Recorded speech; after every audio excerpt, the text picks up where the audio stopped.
नमस्कार मैत्रिणींनो, प्रेमाच्या रसोई चॅनलवर तुमचं स्वागत आहे। तर आपण आज मी तुम्हाला मखाना चिवडा बनवून दाखवते।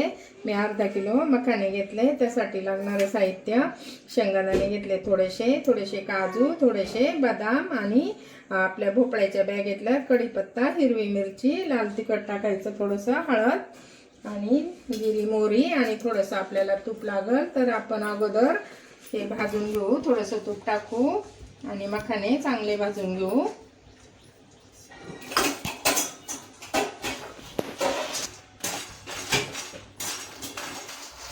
चांगले कुरकुरीत होईपर्यंत भाजून घ्यायचे मखाने आणि कुरकुरीत झाले का ते थंड व्हायला काढून घ्यायचे। तर नंतर आपण हे सगळं तळून घ्यायचं।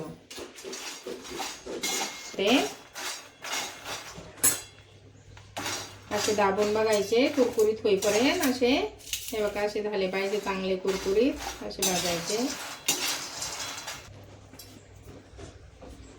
हे बघा, आता असे भाजलेत का बघू आपण चांगले। अजून थोडेसे भाजू आपण। हे बघा, आपले चांगले आता खुसखुशीत झाले।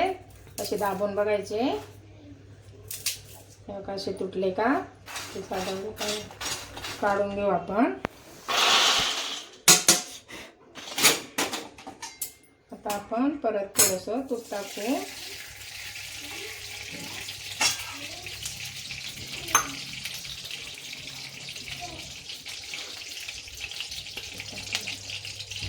आपण थोडंसं जिरं टाकू त्यात। जिरे तडतडलं का हिरवी मिरची टाकायची।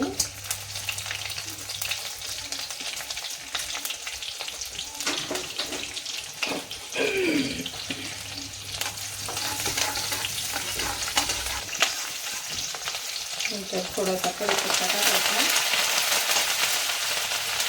आणि आपण हे काजू बदाम ते टाकून, भोपळ्याच्या बिया, बदाम, थोडेसे शेंगदाणे सगळं टाकून चांगलं परतून घ्यायचं।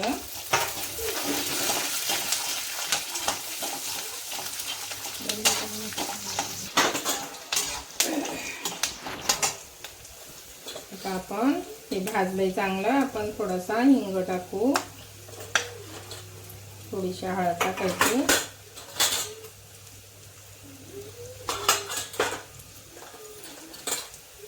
थोडंसं लाल तिखट टाकू आपण चमचाभर आणि चाट मसाला, त्यामध्ये चवीपुरतं मीठ टाकू, लाल मीठ आहे।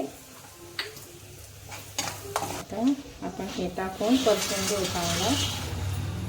मखाने टाकले, आता चांगले परतून घ्यायचे गरम करून। असं चांगलं परतून घ्यायचं। हे ना उपासाला पण चालतात, पण भोपळ्याच्या बिया आणि कढीपत्ता, हळद नाही टाकायची, मग लाल तिखट मिरचीच टाकायची।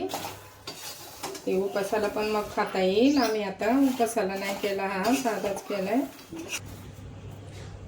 हे बघा, आता हा थोडा वेळ गरमच कढईत ठेवायचा। हे बघा, कुरकुरीत झालाय, पण थोडा वेळ गरम कढईत ठेवला ना का छान तो अजून कडक होईल। मग डब्यात भरून ठेवायचा।